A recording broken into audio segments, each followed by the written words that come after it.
Hello dear students, तो शुरू करते हैं नेक्स्ट क्वेश्चन से।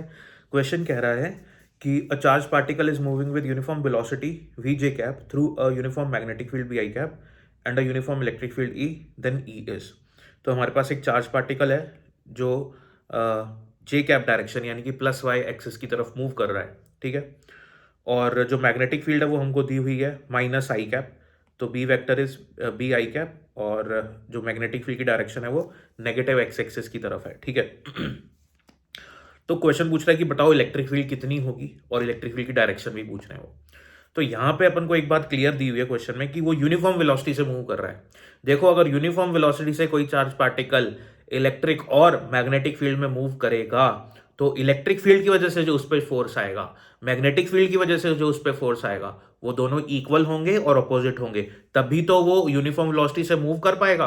क्योंकि अगर वेलोसिटी यूनिफॉर्म नहीं हुई, मतलब अगर उस पर फोर्स लग गया, या तो इलेक्ट्रिक फोर्स लग गया या मैग्नेटिक फोर्स लग गया, कोई भी फोर्स लग गया, तो वेलोसिटी यूनिफॉर्म नहीं हो पाएगी। या तो वेलोसिटी का मैग्नीट्यूड बदल जाएगा या डायरेक्शन बदल जाएगा। तो वेलोसिटी को यूनिफॉर्म रखने के लिए इलेक्ट्रिक फोर्स और मैग्नेटिक फोर्स दोनों इक्वल होने चाहिए, अपोजिट होने चाहिए, या शॉर्ट भाषा में बोलूं, इजी भाषा में बोलूं तो नेट फोर्स जीरो होना चाहिए, ठीक है। तो अब देखो, अपने पास चार्ज पार्टिकल है, मैं मान लेता हूं ये मेरा चार्ज पार्टिकल है प्लस क्यू। समझ में आ गई बात? मैग्नेटिक फील्ड है इधर की तरफ, ठीक है, और वेलोसिटी है ऊपर की तरफ। तो मैग्नेटिक फोर्स कितना लगेगा उस पर? मैग्नेटिक फोर्स की वैल्यू होती है F vector Q V cross B.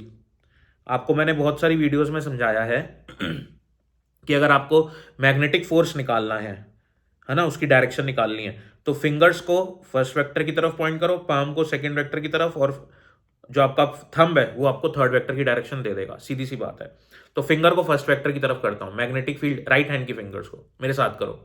तो राइट हैंड की फिंगर्स को ऊपर की तरफ, ठीक है ना, वाई एक्सिस। और फिर उसके बाद मैग्नेटिक फील्ड कहाँ है आपकी? मैग्नेटिक फील्ड रहा है, तो पाम को मैग्नेटिक फील्ड की तरफ फेस करो। तो आपका थंब कहाँ फेस कर रहा है? थंब आपको बताएगा फोर्स की डायरेक्शन। तो इस पे फोर्स लगेगा प्लस जेड एक्सिस पे, इधर की तरफ, ठीक है। तो फोर्स लगेगा इस डायरेक्शन में।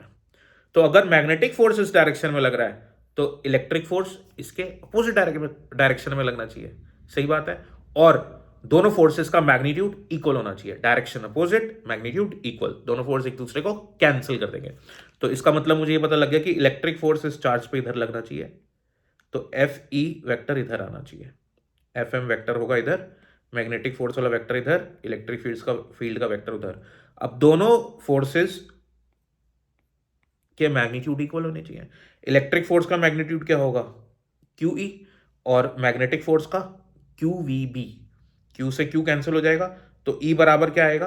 We B. और इस इलेक्ट्रिक फील्ड की डायरेक्शन बता दो मेरे को। अभी अभी अपन ने निकाली है, इलेक्ट्रिक फील्ड की डायरेक्शन होनी चाहिए। अगर ये अपन ने डायरेक्शन ली हुई है ना प्लस जेड एक्सिस, तो ये कहाँ पे आएगा? माइनस जेड एक्सिस में। तो यहाँ पे आना चाहिए साथ में माइनस ब्रैकेट लगा के के कैप। तो ये अपना आंसर हो जाएगा इसका। Thank you for watching the video.